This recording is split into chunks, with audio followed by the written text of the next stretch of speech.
Okay, good morning, everybody. My name is Brian St. Pierre. I am a member of the Port Jefferson Station Teachers Association, a very proud member. I'm also a member of the Stronger Together Caucus, and we first want to thank everybody for coming out today and welcome you to the Restoring Power to the Teacher Conference.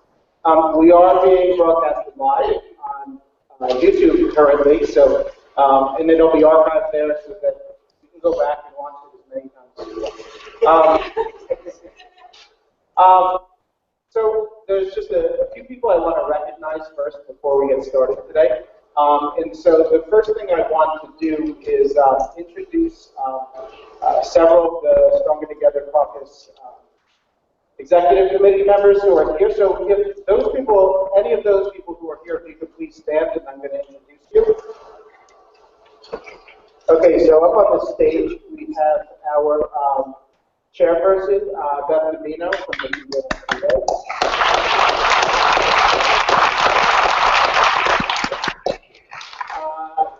Down here we have the vice chair from the New York City region, and that's Mr. Mike Schertzer from the United Federation of Teachers. Okay, this young lady standing back there is the vice chair from the Capital District region, up by the Capitol, Megan Della Rosa from the Samantha standing right next to her, the vice chair from the Tarrytown Mid-Hudson region is Mr. Mike Willis from the Lakewood Federation. Okay, we're very happy to have the vice chair from the Long Island region, from the Brentwood Teachers Association over there in the corner, Mr. Kevin Holden. Standing right next to him is the secretary of the Town Teachers Association, Laura Spencer. And standing right next to her from the Saranac Teachers Association, the membership chair, Ms. Michelle Bush. Okay. And then before we get any further, there's just a couple of people I want to thank who put in lots of hard work to make today happen. And that's the members of the committee who planned this. That's Ms. Gia Lee up here on the stage. From Ms. Pat Alberti, who is up here. And also from the PJSDA, Melissa McMullen, who is also somewhere doing work here. Okay, so let's get started. One of the reasons we have this today is because throughout, I've been a teacher here in Comstock for 14 years, and throughout the course of my career, there's been very few opportunities to actually talk about unionism, and to actually talk about what teacher unionism should look like, and what teacher unions should do. It's been very much throughout my career, particularly on the parent levels, it's been very much, here's the things you should do, and this is what you should do. You should go fax this, you should go mail this, because we're telling you that's what you should do. And that's a model that has largely failed us, particularly over the last few years, as we've, found ourselves, in a profession that has become increasingly more challenging and is increasingly not meeting the needs of the students that we serve. So one of the reasons we wanted to come together today is to talk about, well, what should teacher unionism look like? And ultimately, for those of us who put this together, one of our core beliefs is that teacher unions should ultimately come from the voice of the teacher. And they should come from, the direction of teacher unions should come from the people in the classroom, in the trenches every day. And I think that's where the Stronger Together Caucus comes in.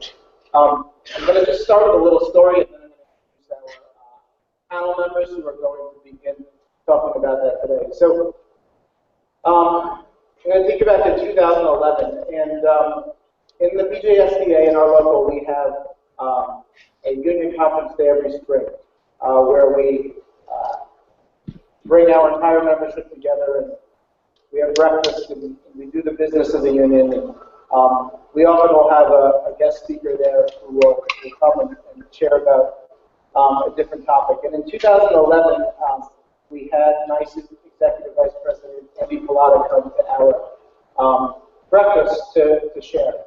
And we did a little Q&A. And I'll never forget this because this was a turning point for me in how I did my union. One of our teachers, at the time, I could be wrong, but I believe the big issue at the time was the tax cap, and which is still a big issue for us as it's taken a considerable bite into what local districts are able to do here. But one of our members asked us, can you guarantee that NICE will never support Andy Cuomo after the agenda that was put forward? And and for me, the easy answer was no, or excuse me, was yes. I can guarantee we'll never support Mr. Cuomo. And I'll never forget the way he sort of danced around the question and answered it with anything but what I would have expected. And there were a few of us at the table that morning who sort of looked at each other, hey, something's wrong. And from that point forward, I started to look more critically at my union, both at my local union, my state union, and my national unions. And what I've always found is that's something that should take place regularly, looking at ourselves in a reflective, critical way. And so I know we've done a lot of that at the PJSDA, as our executive board can attest. We're very open to see what we're not doing well so we can fix it. And I think that's something that we need to do at all levels of the union. Because ultimately, we're stuck in a union now, particularly at the state and national levels, that in my opinion aren't serving the members that they are paid to represent.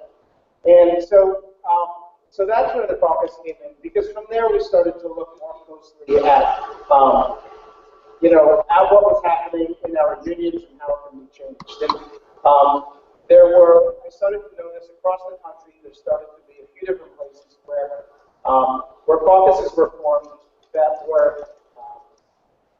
were driven by the rank and file. They were created by the teachers, and they were giving new voice to the teachers to steer their unions in different directions, away from the business unionism model that's very top-down in nature, and towards a more grassroots approach. And so a few years back, when we started to look more closely at how the decisions that the Unity Caucus within NICE was making, and if you don't know, the Unity Caucus is the controlling caucus of NICE and has been since it started. And for most of its history was the only caucus in a one-party system. And we had a discussion at an exec board meeting about two and a half years ago about how there was a need for a different system. There was a need for a system that wasn't a one-party system. Because we didn't feel like we were accurately being represented, and so that needed to change. And about 2 years ago, in January, Ms. Dimino and I went into the city and we met with some of our activist friends in there, Mike and Norm and a few other people who are supposed to be here today. And I always often think of that meeting in that diner as a place where we had some of the really important discussions that ultimately bring us to where we are today. So we have a really great panel today. We can talk about all aspects of public education and teacher unionism and labor in general. And then we have some really wonderful workshops planned for you today. So just a few details before we get started with the panel. Over there you can see, as we're going through today, we're going to use the hashtag SBC just to share. So when you're,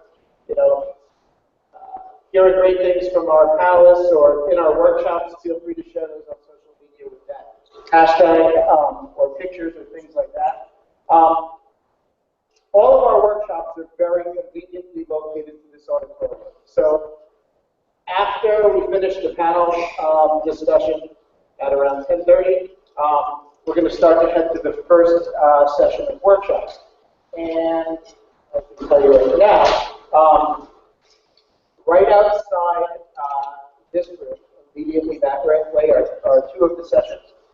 So in the chorus room across the hall will be the caucus as a vehicle for positive change in our union.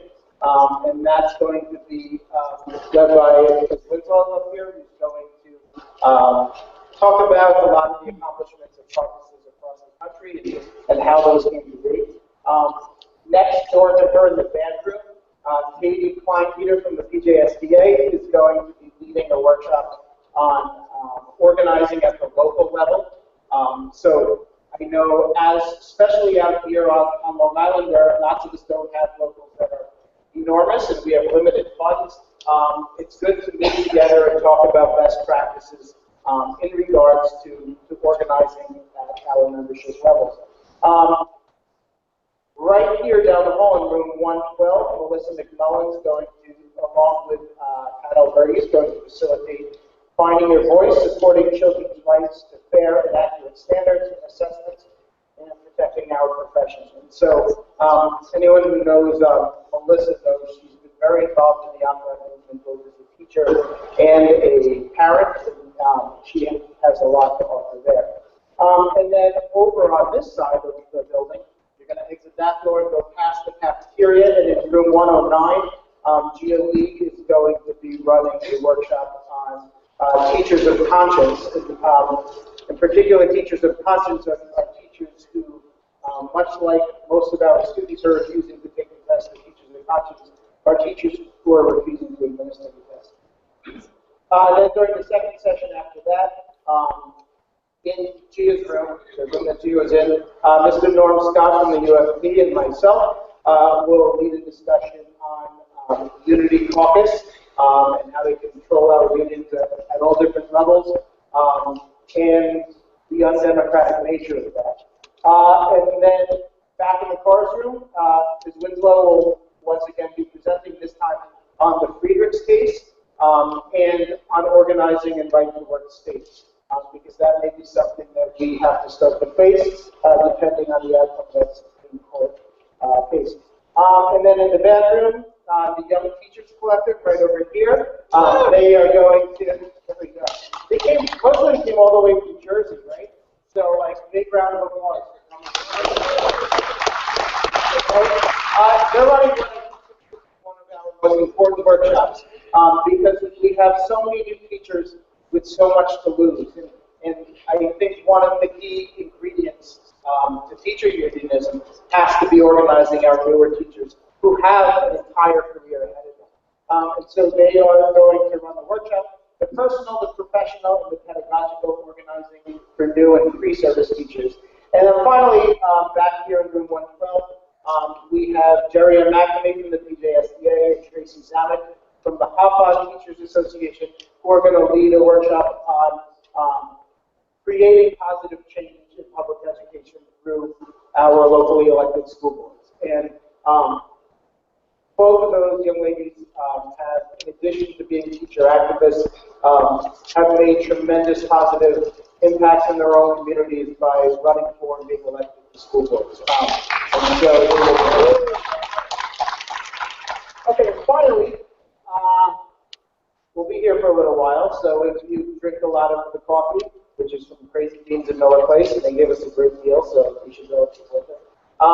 If you drink a lot of coffee and you need a bathroom, ask one of the people in the blue PJSDA shirts, and those people will kindly direct you to the nearest bathroom. Okay, so we are going to get to our panelists, and we have four wonderful women today who are going to be a part of this. So first, I'm going to start over here at the table, and we have Beth Dimino. She's a middle school science teacher in this building. All right, she's the president of the PJSDA and the chairperson of the Stronger Together Caucus. I probably don't have to say a lot about her. Most people here probably know her. She's a very shy woman. She's very outspoken in defense of teachers and students. And so we're happy to have her here.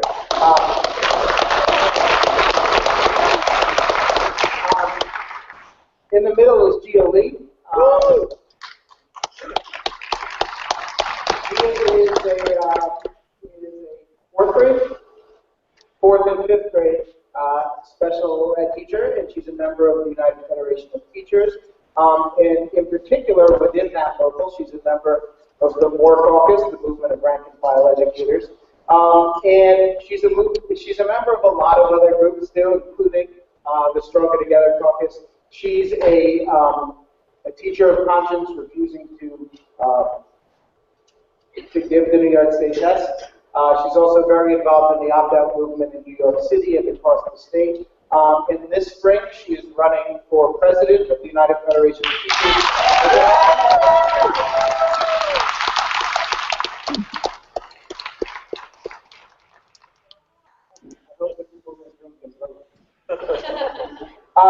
Down on the end, we have Ms. Samantha Winslow.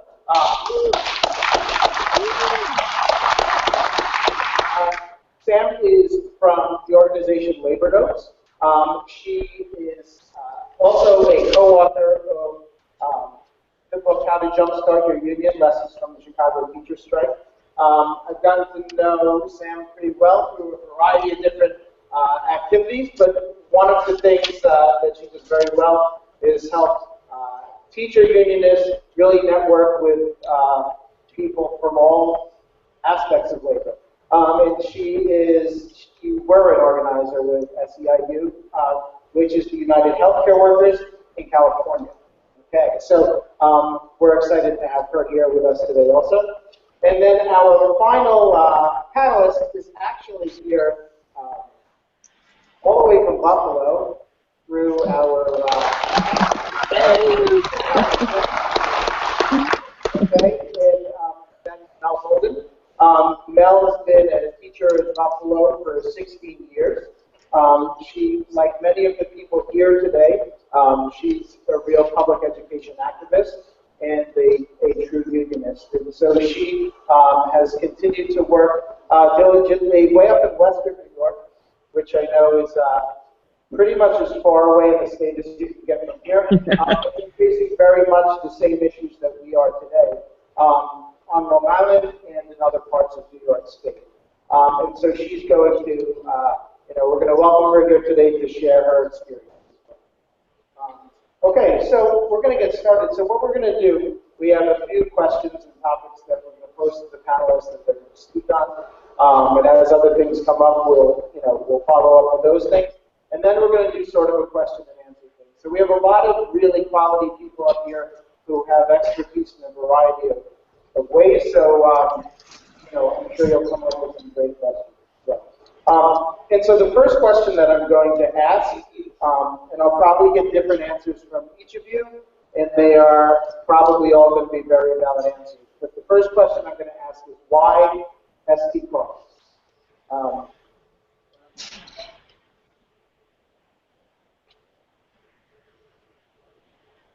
Why ST Caucus?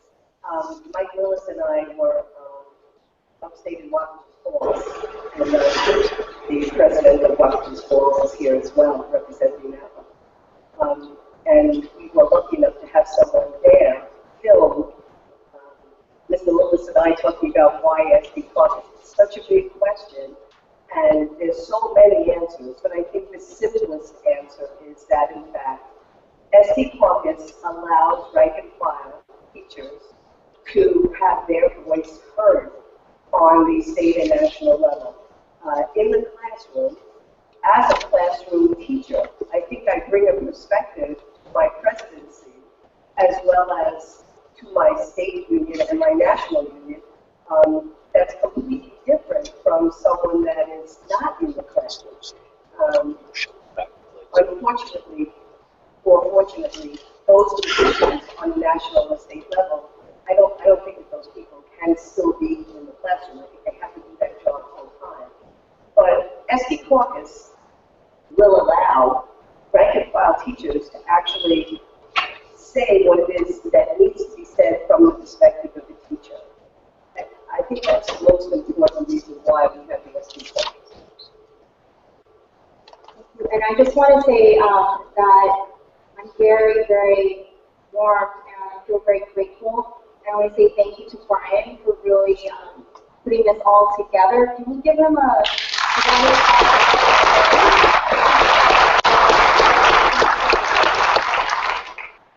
thank you for bringing this on. I guess I would like to start with a quote, because ST Caucus to me is an answer to problems that we're facing, not just in our locals, but statewide and nationally, right? So the quote is by Buckminster Fuller, who is a very famous architect. It says, "You never change things by fighting the existing reality. To change something, build a new model that makes the existing model obsolete. The current system doesn't work. The way things are designed does not work. Why? And it's because of the reason that I've just talked about. Rank and file teachers have absolutely no voice." And, you know, at the first more general meeting this year, I was allowed to kind of give a talk and get us started. And I talked about a lesson I learned from one of my students who were studying this child is fascinated with the Maasai tribe in Kenya. And he said to me, "You know that how the great warriors greet each other when they come together? The great leaders, when they come together.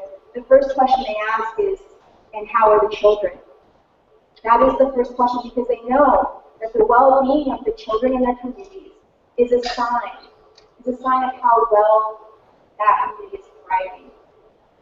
And if we were to greet each other this morning when we walked in, and how are the children, what would your response be? And I think that's an indicator right there that how is our leadership at the state level, and even for me at the city level, how has that been at the forefront of how we work together to create communities that are thriving and nurturing? That has not happened. I have yet to hear anything at a delegate assembly about how our work impacts our students. And so, you know, the very premise of our motto more is our working conditions are our students' learning conditions.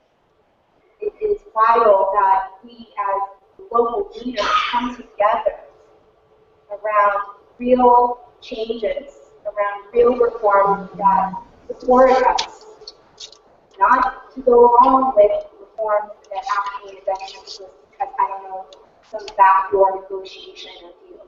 So it is, to me, the vital reason why this office exists and needs to grow and get stronger is because our communities are depending on it.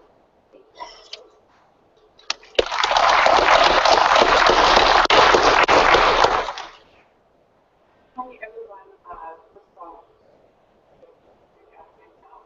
one of the things that Emily was talking about is that you can't just complain about what you don't like. You have to create an opportunity.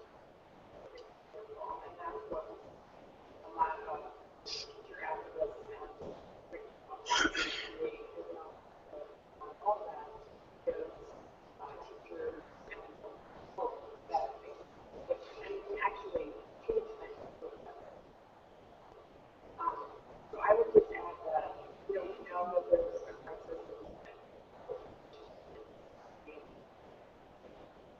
know that there are plenty of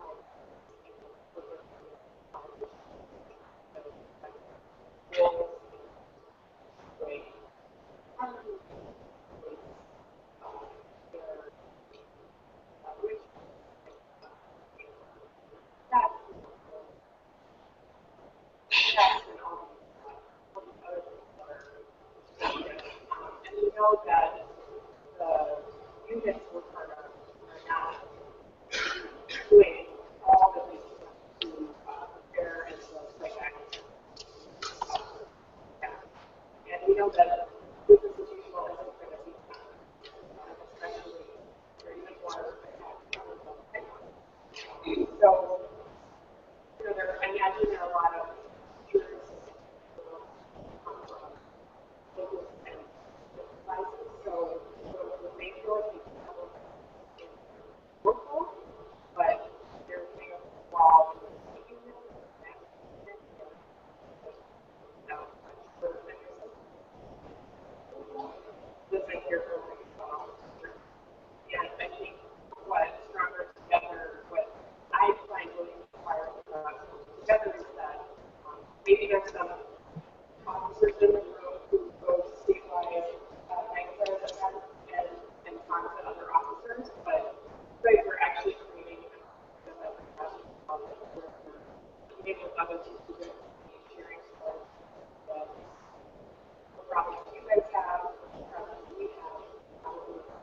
And that is exactly what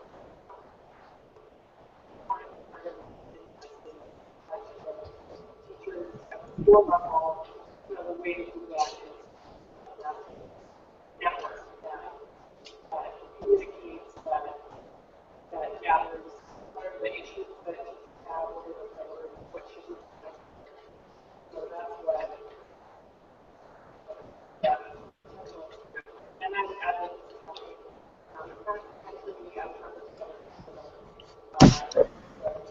both conferences and locals that are committed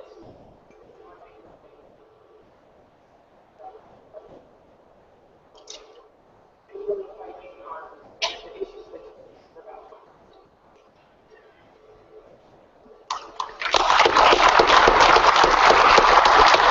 Mel, can you hear us? Yes, I'm here. Can you guys hear me? Can you hear me? Yes. Okay, all right. This I've never done this before, so forgive me if I. So why ST Caucus? You know, I feel like you know, ST Caucus allows us to operate as if we are in a democratic union.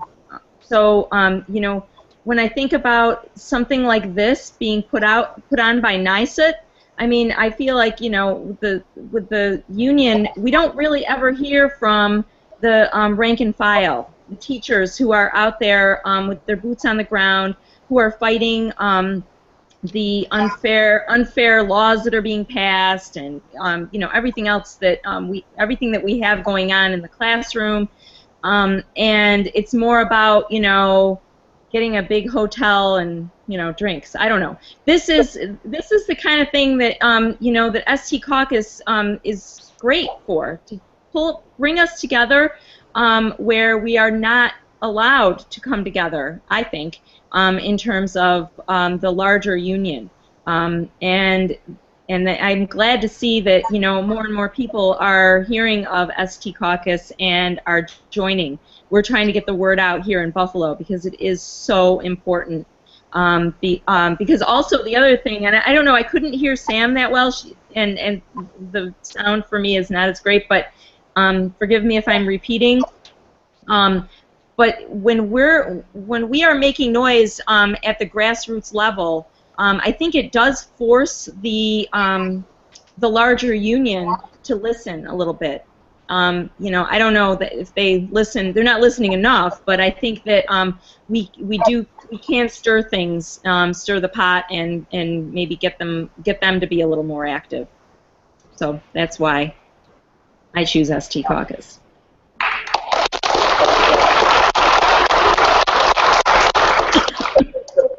In several of your answers, you mentioned the whole idea of, I guess, the theme of enhancing democracy. And so I think a lot of us seem to be in agreement that we don't tend to find, especially at those state and national levels, our unions to be democratic entities. But so I guess my question is, in an ideal world, what does a democratic union look like? You know, what is, and so what are ways that we can work to change our unions so that they are more democratic in nature and responsive to membership? Last year, as the caucus, it was the first time that we were actually at the caucus at the NICET Representative Assembly, which is where all of the delegates who represent all of the teachers in the state of New York met. And we will meet again in April of this year. And last year what we did was we introduced constitutional amendments to the way that the governing body of NICET functions, as well as resolutions, which are the work of, supposed to be the work of NICET.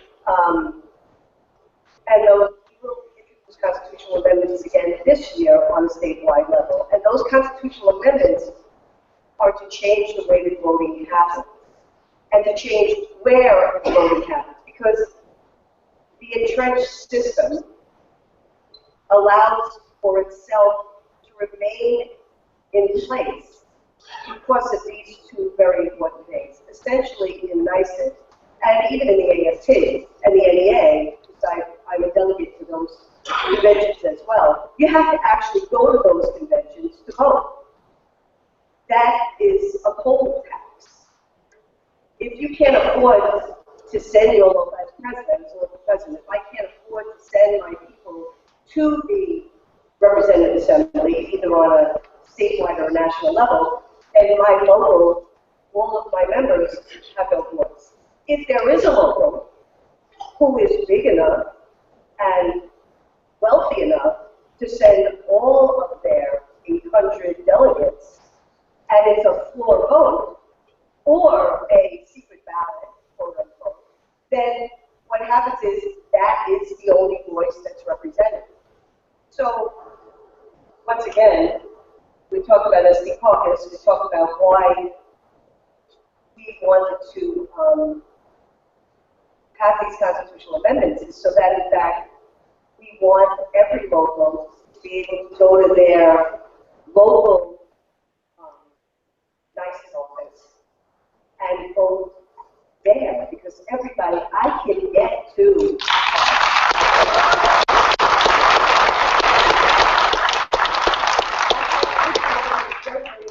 have to give every local the opportunity, whether they have money or not, to get to, and Mel is here from Buffalo.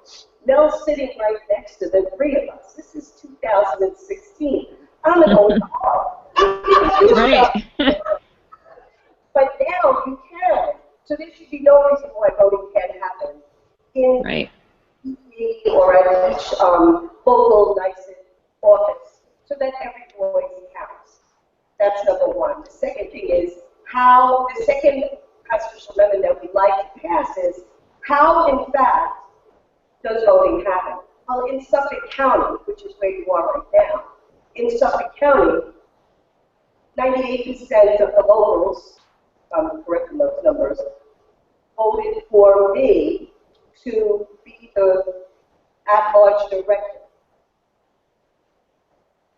I lost the election because there is a large local in the state that was able to vote in that election, and all of their members voted for my opponent. That doesn't seem to be representative or democratic for the region where we live. The reason that I ran is because I understood that I would lose, and I understood how the system worked. So I ran to lose and highlight that. And that's why SD Caucus last year was able to write a constitutional amendment, and they're writing another one this year to present at the NICET RA, so that in fact, locally, we are choosing our representatives. That's another portion of the democratic process that has to happen. Civil disobedience is the only way that the average person can make government do what it is they want us to do. The reason that GNI do not administer that because we don't want parents to allow their children to take the test. We had to take a similar stand as teachers. That's the democratic process. So SD Caucus right now is allowing for the democratic process to happen by bringing constitutional amendments to the Representative Assembly.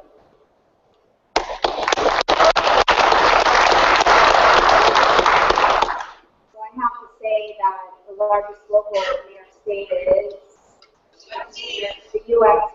And I'll tell you right now, from an inside perspective, which the last, I don't know, I'm going to be 40 this year, guys. And,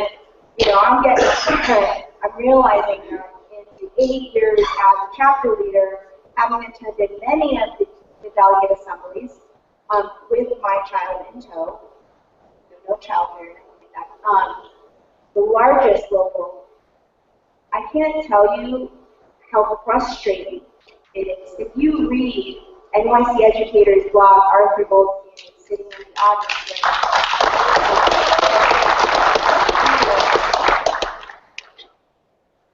you just get you get a sense of what it's like. But it's an indicator of how undemocratic it's become at the state level, right? The lack of democracy at a local is what you're getting a feel for, not just at the state level, at the AFT convention as well. So what needs to change too, and I understand it's a lot on our shoulders, and I understand why people are like rooting for more to really win this upcoming election. We have to change the way the process works at the DAs. Sat there and listened to Michael Mulgrew speak at every single DA for a majority of the time, with very little time, maybe sometimes at most 1,000 people sitting there, chapter lead delegates. We get maybe a small percentage of time to actually speak. And because of the Unity's loyalty oath, no matter what we bring up as a resolution, like the IRBs, we brought that up, they voted it down. They also voted down recently a resolution that would allow people who are on maternity leave, people who are medical leave to get their retroactive pay that was in the contract, right? The new contract for them to get paid the time when they needed the most.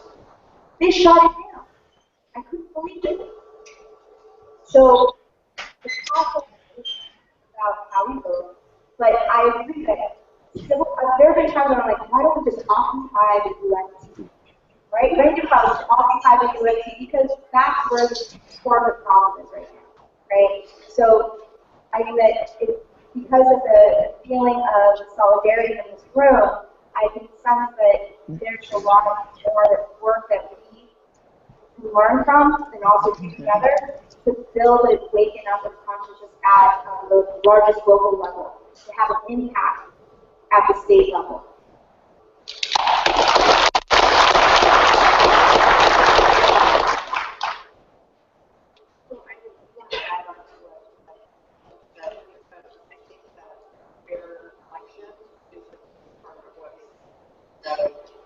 Union, and that, oh, is that okay?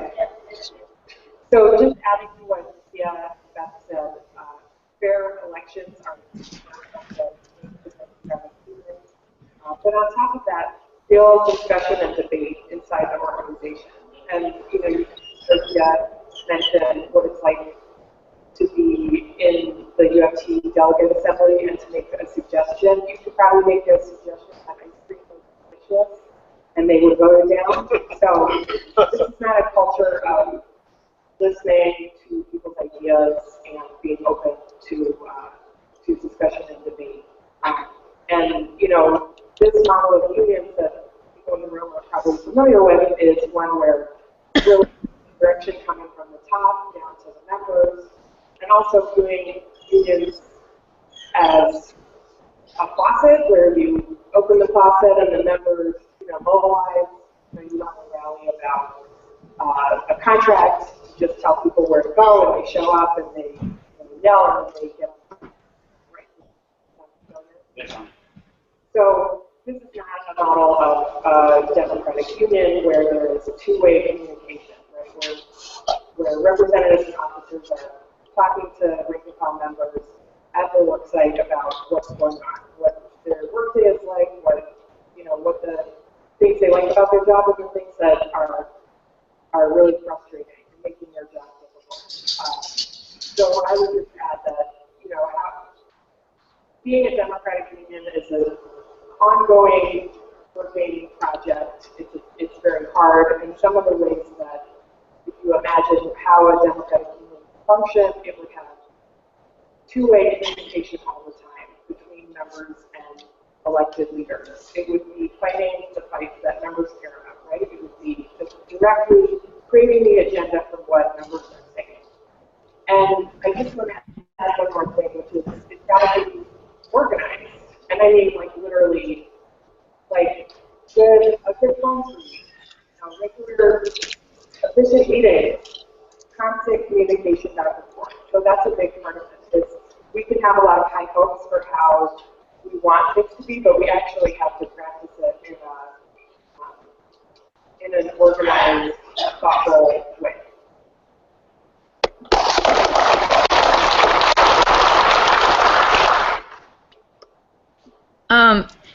From my perspective here in Buffalo, a democratic union would everything that you three have said. I mean, I can't really add that much, but we find here that anything we do, those of us who are kind of going against what our local leadership is saying, much like those of you in more, you know, we get a lot of flack for, you know, speaking out against receivership. You know, we did a refuse receivership thing recently here. There was a handful of us. I mean, we don't have a huge number of people who are speaking out, but there was a number of us who were really like trying to shake things up. We were having rallies. We were trying to get information out, and we got a lot of flack from our union leadership, and it was really disheartening because you know, I don't know, you know, we don't feel like we're getting much support from the state union in terms of receivership, and our local union just kind of does what NYSET tells them to do, and then much of the rank and file does exactly what they're told to do by the local leadership. So so it's really like you're constantly, you know, you would think that in a democratic union, if you have people who are willing to go out and speak out and fight and stand up for children, that they would support that, you know, in any way. I mean, even if they don't agree with it, you know, that's what a democracy is all about, right? We can all get our voices heard, even if we don't agree with each other. But, you know, we got shut down with everything we did here. So it's always a fight uphill, and it really shouldn't be for the rank and file, because we are the union, and we are the ones who make up the union. So that's what I have to add.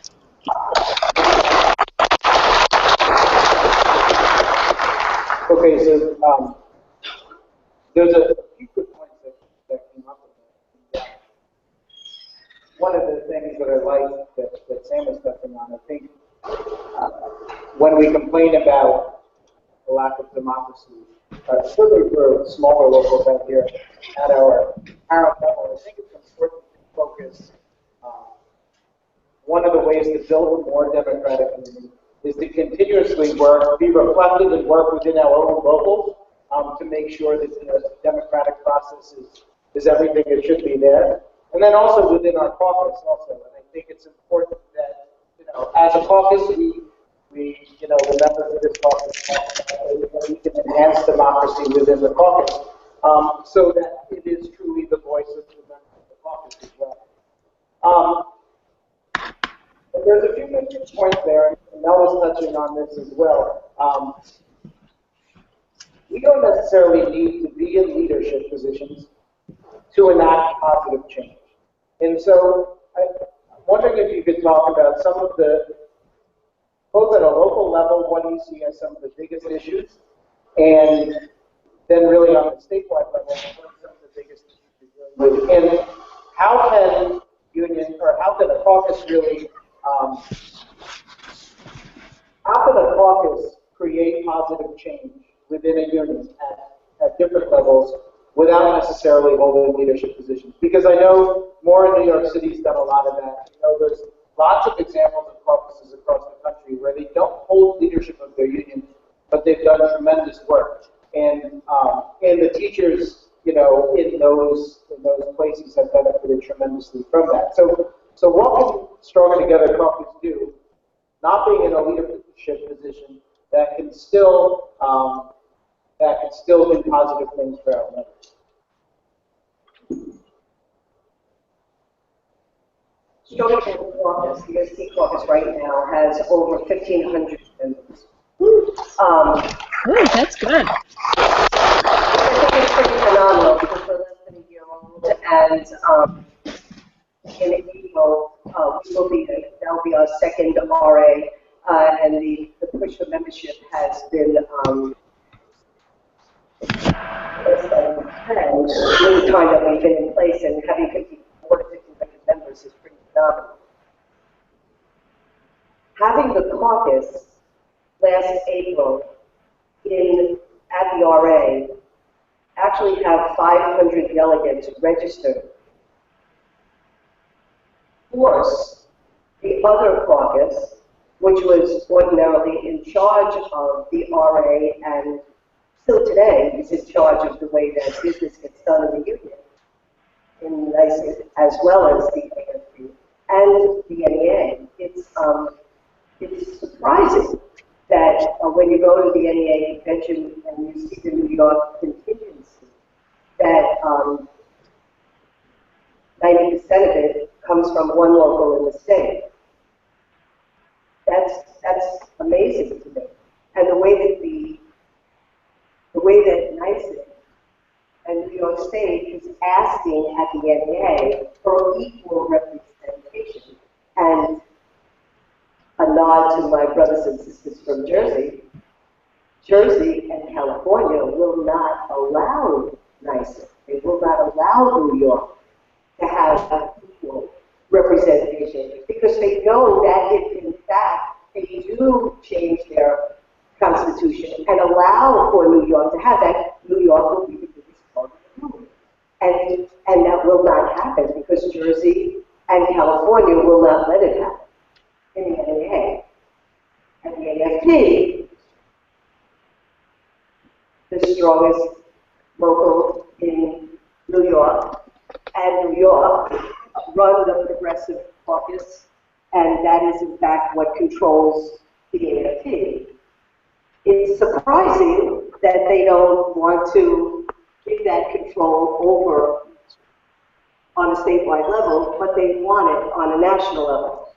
So what happened? Because we were able to register 500 delegates, and because we rented a room for our meeting, and people were spilling out into the hall, the meeting was so large, the amount of people that joined was so large, they had to, on the floor of the RA, the chair of the ST caucus and the chair of the Unity caucus met before, resolutions were presented on the floor, and in fact, compromises were made so that those resolutions could pass unanimously.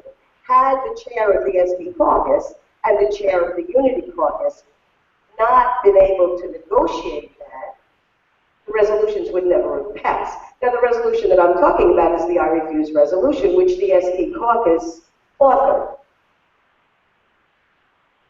NYSEG, because it's in control, chose not to do what it was directed to do by resolution at its RA, and now the caucus will be able to go to this RA in 2016 and very clearly stipulate that NYSEG did not do what it was charged to do unanimously on the floor of its convention in 2015.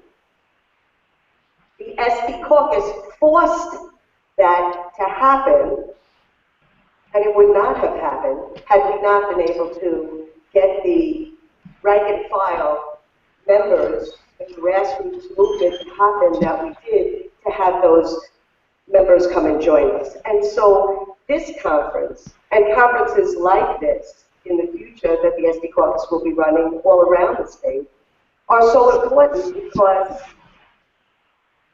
powers that be will listen only when the rank and file wake up from their very, very deep, drugged, acquiescent sleep and become desirous of leadership that does what they needed to do. And so I'm telling you that I'm very lucky because I got to witness that last April. And I really believe that that's why ST caucus will be effective. And I believe that the reason, if I go back to the original question, why ST caucus, the second reason is because one caucus cannot represent all of us. We even have people from New Jersey here. There are other people in the world, not just New Yorkers. There are New Jersey people and California people and, believe it or not, Kansas people. I only thought there was a movie there. I didn't know there were real people. So you can't have one caucus. You have to have more than one caucus. Maybe the ST caucus and the Unity caucus aren't enough. Maybe there should be 10 caucuses. That I'm not sure of. What I am sure of is that there can't be one caucus. So I was at the AFT convention as a visitor, right, because I'm not a delegate, 2 years ago. I was there when Michael Mulder, I don't know if you who were there. How many people were at the AFT? Anybody? Okay, just a few. Okay. You guys remember? Grabbed the mic and shaking and sweating, and he said, "I will kick and punch anyone who tries to take my standards, Common Core standards out of my hands." Right? These belong to the teachers, is what he claimed. A year later, the SSA is passed. States no longer are required to administer schools' Common Core standards. He stands up at the DA and acts like this was a victory. Wait a minute. A year ago, you were threatening people. You were threatening parents. You were threatening, teachers and children who are opposed to Common Core. And now you're applauding that the states don't have to administer the Common Core standards. And I'm confused. I'm really confused. So what I say that all to say is that what we're doing at the grassroots level is working. Right? What we're doing is actually working. And just recently, I think it was the new UFT newspaper, I haven't even gotten in the mail yet, but somebody told me that on the cover is about how the testing is failing. The use of tests are failing. That was a totally different tone from a year ago. When Michael Mulgrew, actually 2 years ago, Michael Mulgrew said that the use of VAM, value-added measure, that whole crazy formula, was an excellent way to evaluate teachers because in any class, you want to be able to move students from point A, wherever they are, to point B, someplace that shows progress. He said this at a delegate assembly, I quoted him. He says things like that, it just goes to show how out of touch he is, right? Meanwhile, we know as teachers in the classrooms what's going on, and because of the opt-out movement, because of this mass resistance that's building and hurtling across the state, it has pressured our union leadership to take positions they normally wouldn't have. Okay, it is working. I think it's not far enough, however. It's not far enough because on the same side of the token, all members, right before ESSA was being brought to the floor, we all received an email from Michael Mulgrew saying, please call your senators and ask them to support ESSA. No analysis was done, just to call them and tell them that you support it. Meanwhile, those of us who've been reading up, who've been talking to people, discussing it, trying to figure it out before we just jump the gun, right, and say, yay, you're finding many flaws and things that were really problematic. So this is a clear indication to me that the more that we mobilize on the grassroots level, I see like pockets of grass kind of growing everywhere, right? New York City, Port Jeff Station, like all across. Buffalo, Albany, New Paltz. As these pockets of grass grow, we can connect them. And we can actually make this a really, really strong mobilization to make sure that the actual interests and values of our communities are reflected.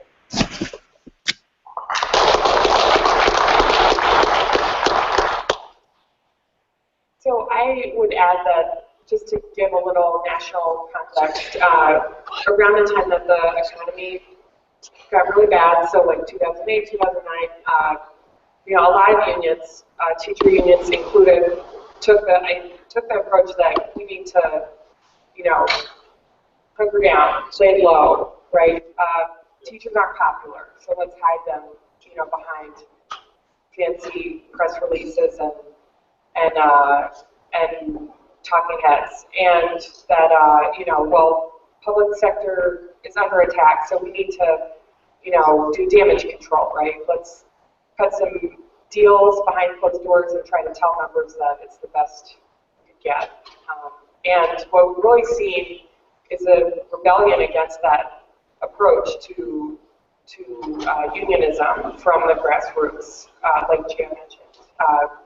Teachers have revolted against this idea that the best thing to do, well, Bill Gates is popular, so let's at least get a seat at the table with him so we can mitigate the damage of some of the ideas he has. Better to be in the room with him than, protesting outside. But totally excluded from those conversations, and we know that the end result of them has been destructive for public schools. So, you know, the way that that has changed, and like Gia said, we still have a long way to go, but is that, you know, one example is that a group of teachers in Chicago formed a caucus and ran for office.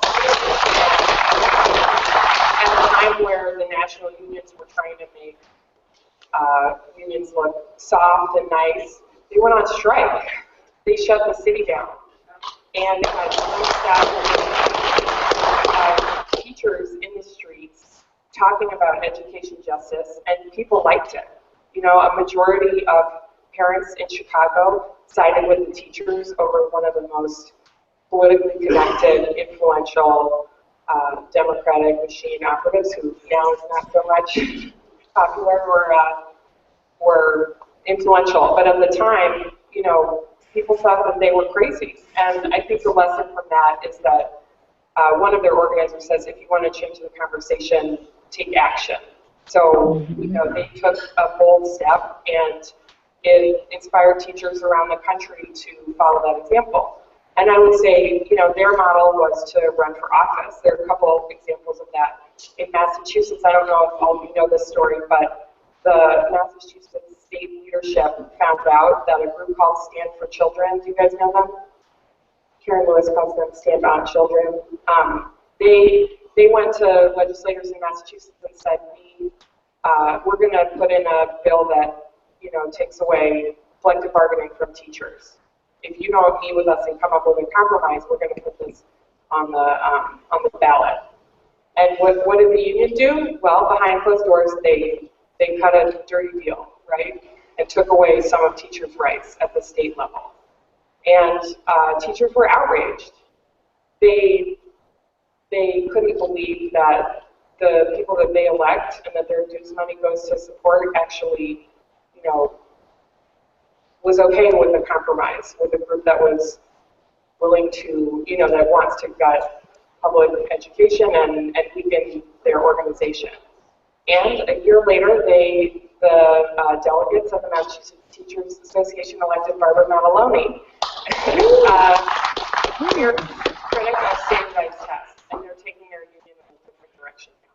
Still a slog, and it's hard, and they've got a whole list of challenges, but that is just another example of this kind of rebellion. And one more I would say is a group of Seattle teachers at one high school decided that they didn't want to administer a standardized test. It wasn't a requirement. It was going to be, it was going to take away class time. You know, they were against it. And so they got all the teachers at their school to boycott the test. They did it without telling their union. And they didn't know that their union would even support them. They certainly didn't know if they were going to be punished by their principal or by the powers that be, or, you know, what the consequences, but they acted out on their conscience, and they ended up getting the union to back them because their stand was so popular and was received so well. And they also found out that the district canceled the test. They made it optional for high school students. So their action, you know, many of them happen to be in a caucus, but their action changed policy for the city for the better. So I think that I would just say that, you know, these types of actions have been ways to shine a spotlight on the issues that teachers care about, and they've gone viral. And so now the Chicago teachers are borrowing from Seattle, you know, and from New York and from the opt-out movement. And here in New York, we've already seen, because of all the protests against standardized tests, that even Cuomo now is backing away from all of this madness. That doesn't mean that we're going to see the change in our day-to-day, but it means that they see that their policies are unpopular.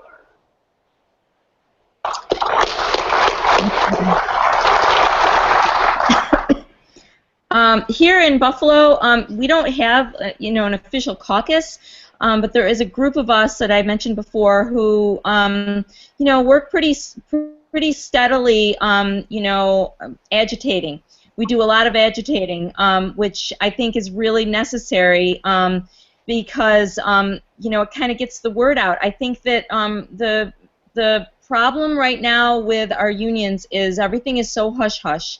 And I'll tell you, I'm so sick and tired of hearing about the seat at the table because you know, there are so many people in history, thank God they didn't care about getting a seat at the table, because otherwise, you know, things wouldn't have gotten done. You know, Rosa Parks didn't ask for a seat at the table, and you know, and that's what I say all the time. So, you know, we have a motto, you know, our group here, you know, our schools, we decide. Our schools, we decide. And we say this among ourselves as teachers. We get the kids to say this. We get parents to say this. We go to every goddamn board meeting, every single board meeting, and we all speak. There were a few board meetings last spring that, you know, they were wanting to close some schools, and some charter schools we have a lot of renovated buildings here, beautifully renovated buildings. You know, one particular school has like the best science labs in the area, and the charter schools are salivating. They want to get themselves in there. So instead of sitting back, you know, we gathered with a lot of community members and attended every single board meeting, and we disrupted, and we chanted, and you know, it got the public. You know, the newspapers wrote about it. We were on the news. And that means that we did a lot, because normally the news doesn't cover anything that's like positive for the schools. And the schools ended up staying open for a little while anyway, because it's a constant fight, right? And so this is what we do. We are not sitting back waiting for our union leadership. And I say this in my building. I'm the delegate chair in my building, and I say it all the time. Every single one of you in this building, even if you are not a delegate, you are allowed to go to union meetings. You may speak if you call in advance and sign up. You can speak. You know, and we have had some non-union members from my building go to these union meetings just to see what is going on, because the way our union is run, as Brian mentioned, it's the business model, top down. They don't want us to be informed. They do not want us to be informed. And so I feel the biggest thing that a caucus can do, or a group of teachers who are true unionists, who really want to, who believe in public schools and don't believe the hype, and want to save our public schools, we have to inform. That is our number one thing. We have to inform. And the other thing is we need to agitate, because sometimes the only way to get people to be informed is by agitating and, you know, yelling loudly, and not worrying about being popular or about what, you know, anybody is going to say about you, because in the long run, we have actually picked up quite a few new people to come to our little refuse receivership rallies, and we have a lot of talk now. You know, our membership is not all you know, quiet. It's not as loud. You know, we're not being as loud as we should be as a large group, but we've got people talking, and we have people, you know, knowing this, you know, this rally or this war cry of our schools. We decide. We are in charge, and we need to make sure we take charge. And the only way to do that is by getting up off of Facebook and going to rallies and union meetings and board meetings, and writing letters and refusing the state assessments, and not being afraid, because, you know, we live in a culture of fear. A culture of fear. It is really scary, and this culture of fear has really come down into our schools and into our unions. And our teacher unions, my mom was a teacher, and I remember the 70s and the 80s, you know, and I can remember my third grade teacher getting arrested for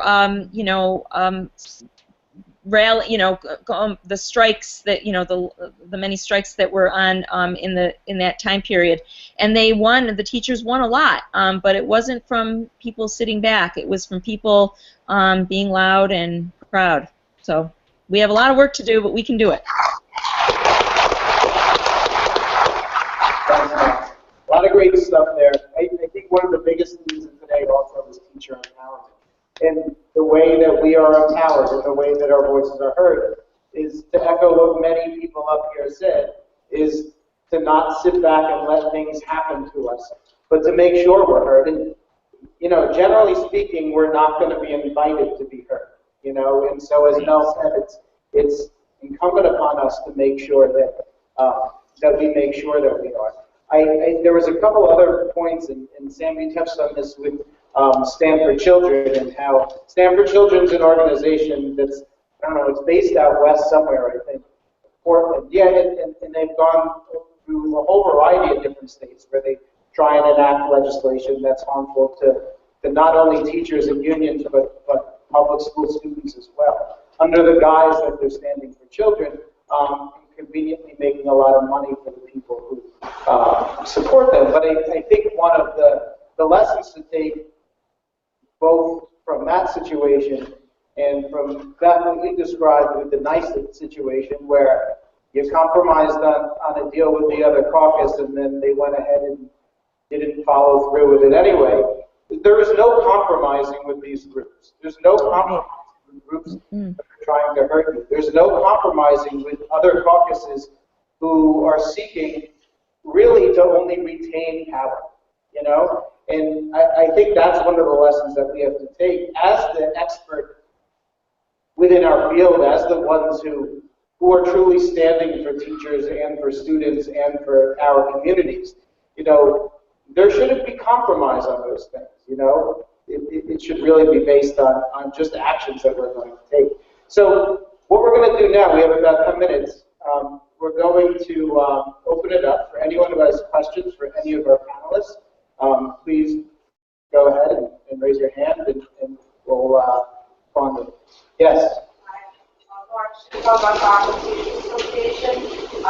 won't reference that, but do you feel that, given last year, the last minute, Karen McKee said she asked the members, our members to refuse to pass, the chatter comes down from a lot of different places that for nice and supportive ESSA, that they're not going to push refusals again, they're not going to talk about it.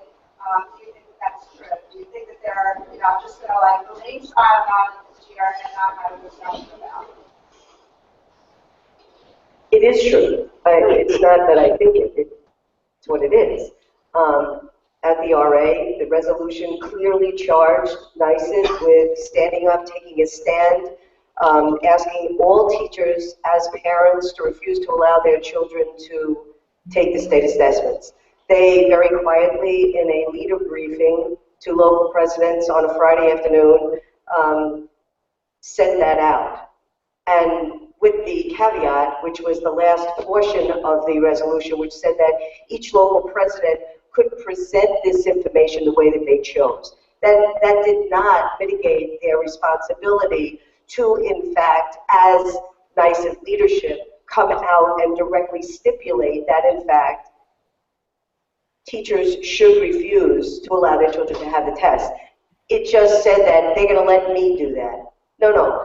As the president of the BJSDA, I do get my message across to my members in my own particular way. Other presidents do it in their way, and that's cool. Definitely talk about it the way you talk about it as a president. That wasn't what they were charged to do. It was very clear that they were charged to do this. They are not doing it. They have not done it. The reason that SC Caucus has been as successful as they have been is because we chose in the very beginning to affiliate ourselves with BATS, Lace to the Top, Long Island Opt-out, NYSEN. We understood that, in fact, as a caucus, we needed to join and be part of the founding members of UCOR, the national meetings. And everywhere, what we know is that, in fact, the opt-out movement is what is driving most teachers' lives in the classroom. Many teachers did not take the position that Gia and I took, and we understand that, because we can be terminated. We can have our license removed. Really, what I do when I go out and speak in public, not as a member of the caucus, but as Beth Dimino, I say very clearly to parents, refuse the tests. Refuse them. And that in and of itself could get me in trouble, seriously. And I've said it directly to Mr. Cuomo. Karen McGee told me that I should not be saying these things. Right. That as a teacher I could lose my license. And I said, in all due respect, Madam President, as the president of the PJSDA, I have to say these things because you're not saying these things. Right. And you will never do them. So, the local union will not do this for you. The state union will not do this for you. The federal, national unions will not. Teachers have to do this for themselves, for their biological or adopted children, the guardians, whoever they are guardians for their homes, and they have to do it for their students. This is the tumor that will kill public education. That's right. We have to individually do this, and we have to force our union to do it. And I think that, in fact, NYSE, with teachers' help, at ST Caucus, with all of these groups together, we are forcing change. This is the only way. It has to come from the members. The members have to drive this. Right. NYSE leadership isn't going to do it for you.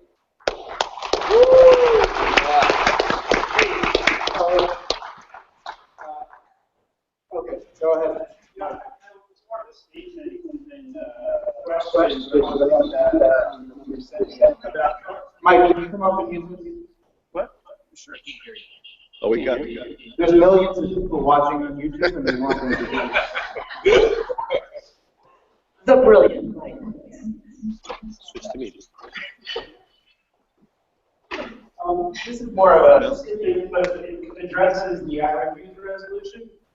The ST Caucus, we brought a few resolutions to the RA last year, and it speaks to the importance of democracy within representation of the board of directors.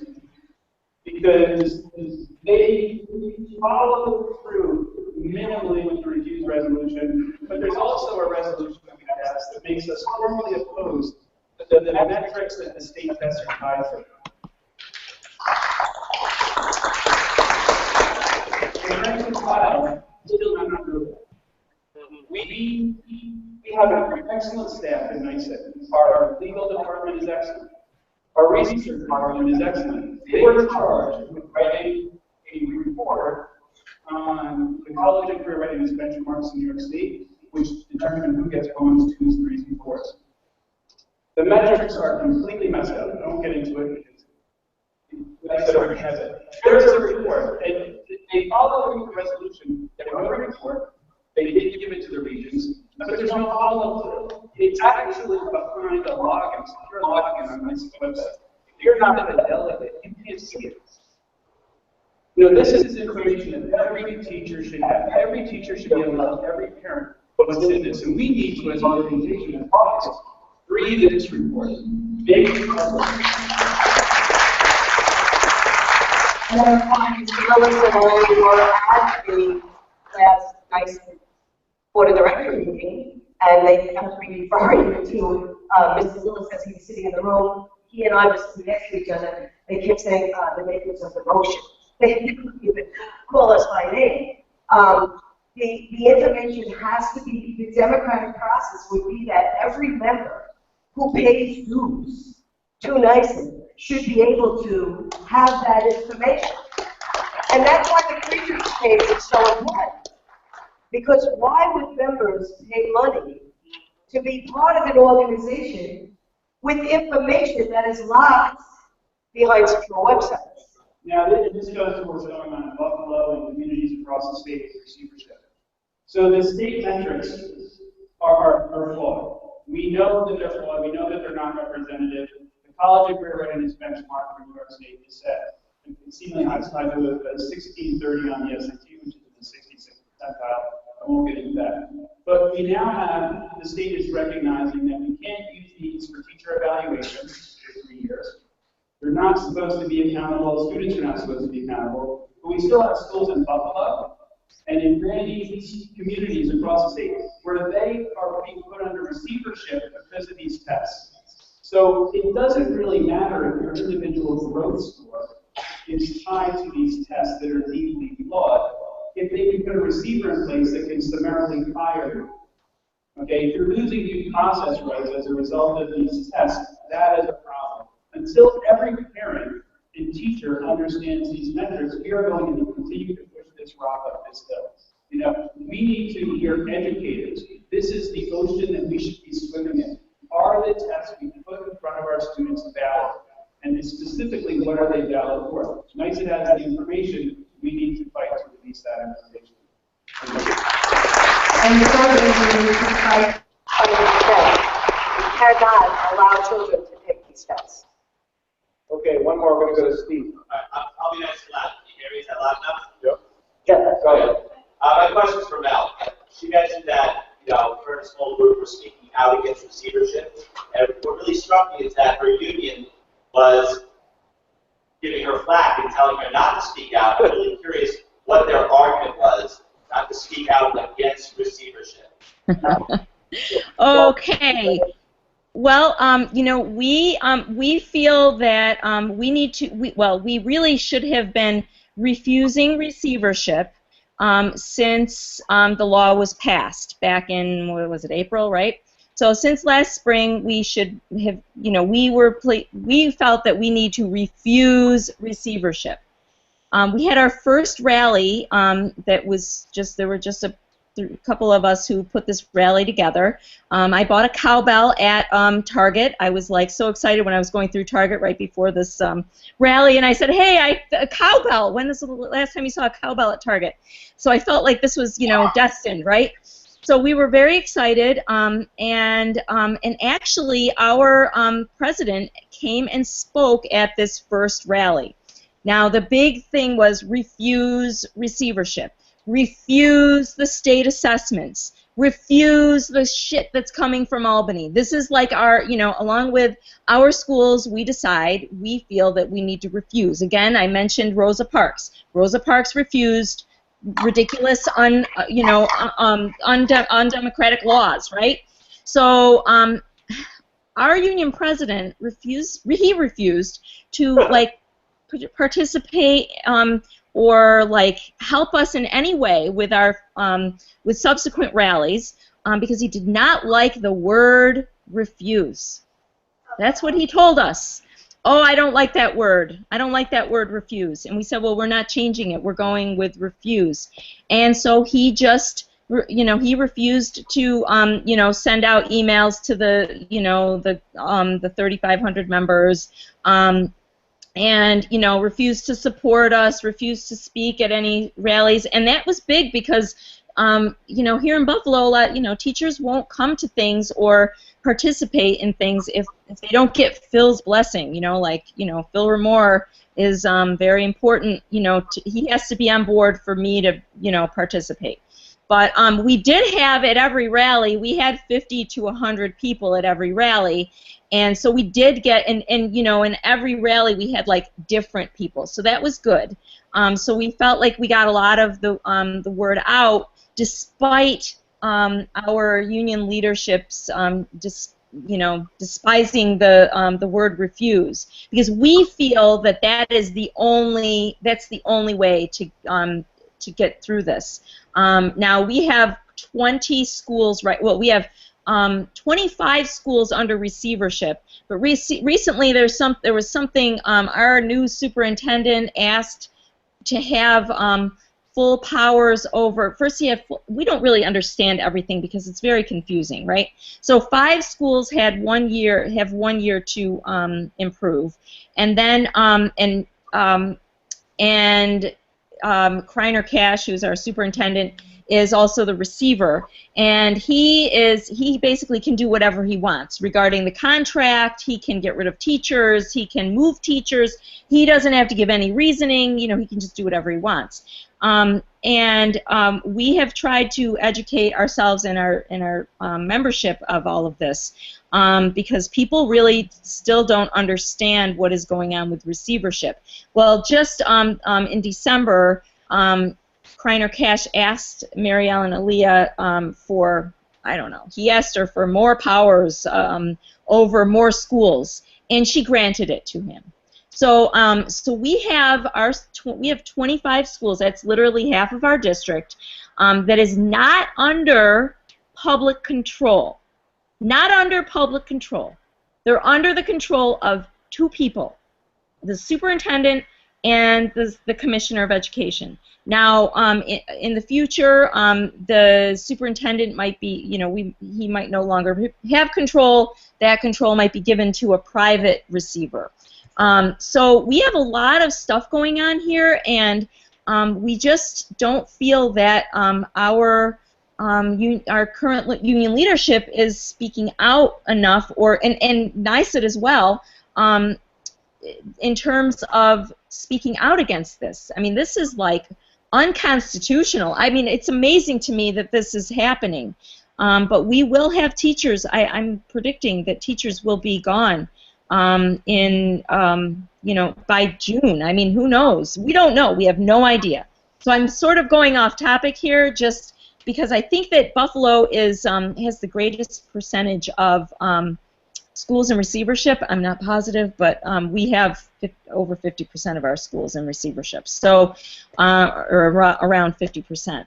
And we just don't feel like our union, state level, local level, came out strongly enough against receivership, and instead wanted the seat at the table, I guess. And you know, oh, it's law. It's law. That's like what we kept hearing. It's law.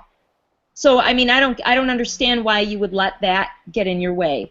As we have all four of us have stated, I mean, we have to stand up against these laws, and we have to be loud, and we have to you know, we have to speak out and not be afraid. You know, like many women and men in history past have done. That is really, we have to get rid of this, as Beth mentioned, this tumor. There are many tumors, many tumors, but Beth is right. The main tumor is that state assessment. And I don't understand, again, I don't understand many things, but how they, you know, the regents can state that, you know, the state assessments can't be used against teachers, but yet they can be used against schools. So, so this is something we really need to fight, because, you know, we really need parents to stand up. We need to have that, you know, 500,000 people opting out or refusing the state assessments this year. So, sorry I went off topic there. I get a little heated, but thank you. I think it's important for everyone here to know, too, that the receivership issue is not, well, it's like an epidemic in Buffalo. It's not just Buffalo, it's across the state, including Long Island, where there are schools in receivership right now. And so, you know, as Mel basically alluded to, just because something is law doesn't make it just, you know? And as educators, we have a responsibility to do the right thing for our members and for our students. Okay, so that's the end of our panel discussion, so how about a big round of applause for all of our panelists?